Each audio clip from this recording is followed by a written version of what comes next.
வணக்கம். இப்போ நம்ம வந்து வெஜிடபிள் சாதம் செய்ய போகிறோம். இன்றைக்கி கேரட்டு, பீன்ஸு, உருளைக்கிழங்கு போட்டேன். அதனால் வந்து அது கூட நம்ம வந்து மீல் மேக்கரும் போட்டுக்குவோம். மீல் மேக்கரை ஒரு 5 நிமிஷம் ஊற வச்சாச்சு. இப்போ இதை எடுத்து பிழிஞ்சு எடுத்து வச்சுக்கினேன். அதுக்கப்புறம் வந்து இங்கே வெங்காயம், தக்காளி, பச்சை மிளகாய் அரிஞ்சு வச்சுருக்குறோம். அதுக்கப்புறம் இந்த பக்கமாக வந்து கேரட்டு, பீன்ஸு, உருளைக்கிழங்கு அரிஞ்சு வச்சுக்கிறோம். இங்கே வந்து கொத்தமல்லி, கருவேப்பிலையை உருவி வச்சுருக்குறோம். இப்போ அதுக்கு அடுத்தது என்ன ஸ்டெப்பு செய்யலான்ட்டு பார்ப்போம் வாங்க. அடுத்தது அரிசியை வந்து 2 கிளாஸ் நல்லா ஊற வச்சு வச்சுருக்குறோம். இப்போ இதை கழுவிட்டு இப்போ எப்படி நம்ம வெஜிடபிள் சாதம் செய்யலாம்னு சொல்லிட்டு பார்ப்போம் வாங்க. இப்போ பாருங்கள், ஒரு சின்ன மிக்சி ஜாடியை எடுத்துக்கிறோம். அதில் வந்து நம்ம வந்து பூண்டை நல்லா உரித்து வாஷ் பண்ணி இதில் போட்டுக்கிட்டோம். இஞ்சியும் அதே மாதிரி நல்லா வாஷ் பண்ணி இதில் போட்டுக்கிட்டோம். இப்போ பாருங்கள், பெருஞ்சீரகம் போட்டுக்கிட்டோம். பட்டை நிறையா போட்டுக்கிட்டோம். கிராம்பு அதே மாதிரி கொஞ்சம் நிறைய போட்டுக்கிட்டோம். நிறையா இல்லை, இதுக்கு தேவையான அளவு போட்டுக்கிட்டோம். இப்போ போட்டுக்கிட்டு இது எல்லாத்தையும் ஒப்பாக அரைச்சி எடுத்துன்னு வர போகிறோம். இதை பாருங்கள், இஞ்சியும் நல்லா பீஸ் பண்ணி போட்டுக்கிட்டோம். இதை அரைச்சின்னு வந்துட்டு எப்படி செய்யலான்ட்டு பார்ப்போம். இப்போ வந்து மிக்சியில் போட்டு மிக்சி ஜாடியில் போட்டு அரைச்சி எடுத்துன்னு வந்துட்டேன். இந்த பக்குவத்துக்கு அரைச்சிக்குங்க. ரொம்பவும் மழை வேணாம், நம்ம இந்தளவுக்கு குறைப்பாக கூட இருக்கலாம். அரைச்சி எடுத்துக்கிட்டாச்சு.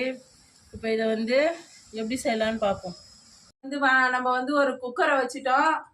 குக்கரை வச்சுட்டு இப்போ பாருங்கள், அதில் எண்ணெய் விட்டுட்டு இப்போ அதில் வந்து சோம்பு, பட்டை, கிராம்பு போடுறோம். ஏலக்காய் அது வெடிக்கிட்டோன்னுட்டு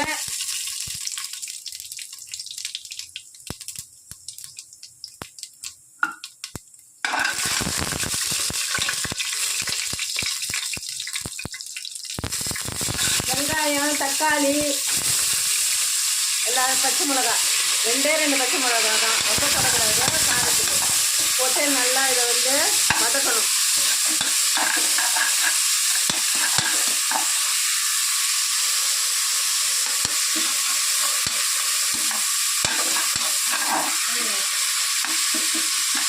இப்போ நல்லா அது வதங்கிடுச்சு பாருங்க. காய்கறி இப்போ இந்த வெங்காயம், தக்காளி, பச்சை மிளகாய் வதங்கினதும் இப்போ அடுத்தது உருளைக்கிழங்கு, கேரட்டு, பீன்ஸு இது எல்லாத்தையும் நல்லா வதக்கணும் போட்டு.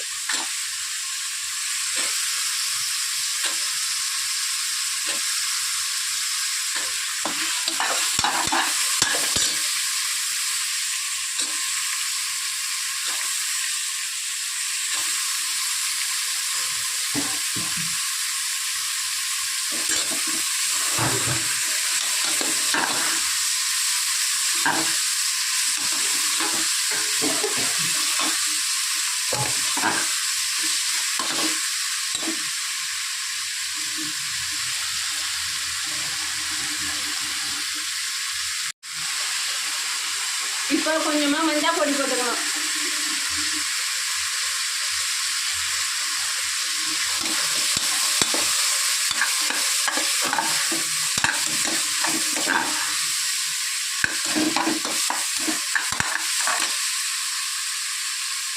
இப்போ கொஞ்சமாக திட்டமாக உப்பு போட்டுக்கணும்.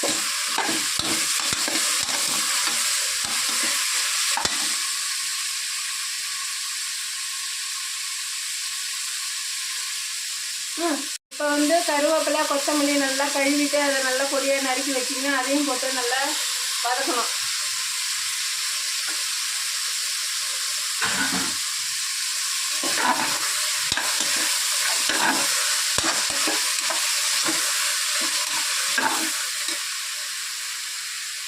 இப்போ வந்து இஞ்சி பூண்டு பேஸ்ட்டு பாருங்கள், நல்லா கொரப்பாக தான் அரைச்சி அழகாக அதை போட்டு நல்லா வதக்கிக்கணும்.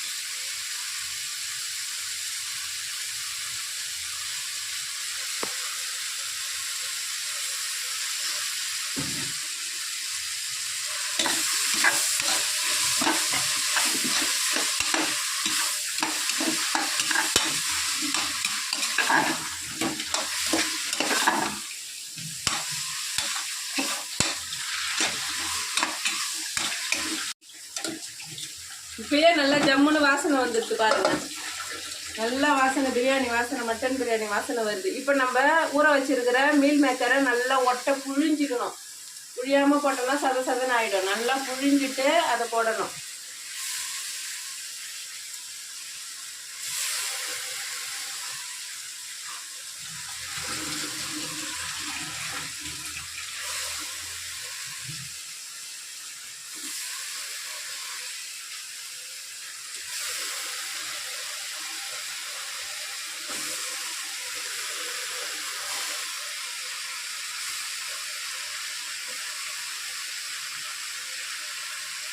இப்போ மீல் மேக்கரை போட்டுட்டதும் நல்லா குழவி விடணும், வதக்கி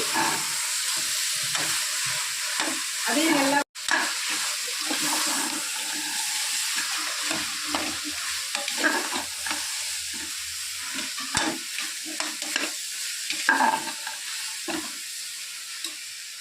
இதை வதக்கினதுக்கு அப்புறமா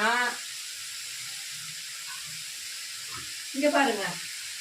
இப்போ நான் 2 கிளாஸ் அரிசியை ஊற வச்சு நல்லா கழுவி வச்சிருக்கிறேன். அதுக்கு தகுந்த மாதிரி இப்போ நான் தண்ணி ஊற்ற போகிறேன்.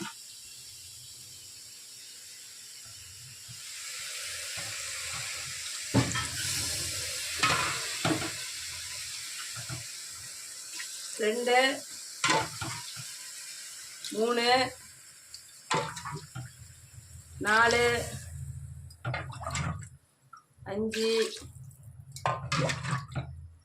6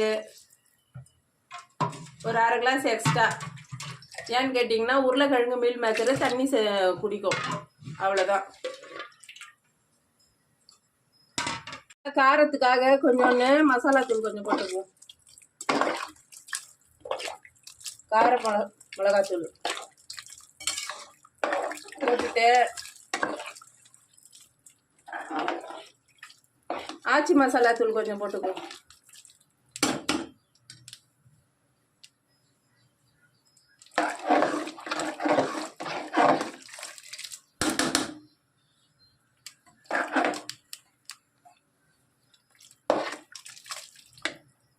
இப்போ நம்ம கழுவி வச்சுக்கிற அரிசியை இதில் போட்டுருவோம்.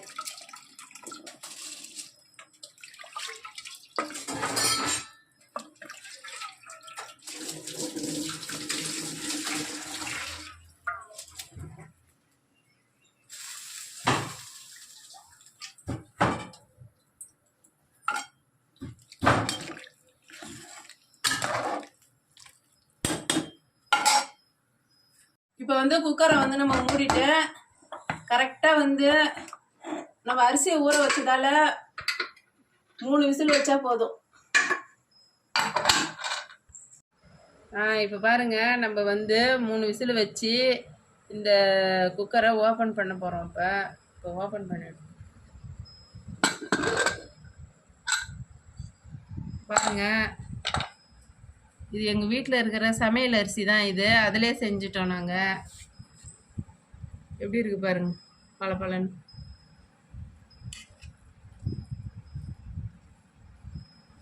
இன்னும் ஆற பலபலன்னு ஆயிடும்.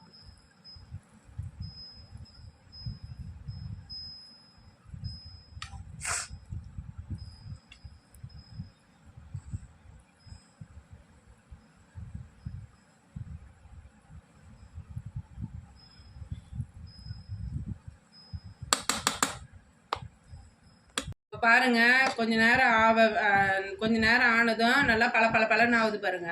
சூடல்ல கொஞ்சம் அப்படியே நமக்கு அப்படியே ஒட்டின மாதிரி இருக்கும். இப்போ கொஞ்ச நேரம் ஆனதும் அப்படியே பலன்னு ஆயிடுச்சு. இப்போ இது மாதிரி செய்யணும்.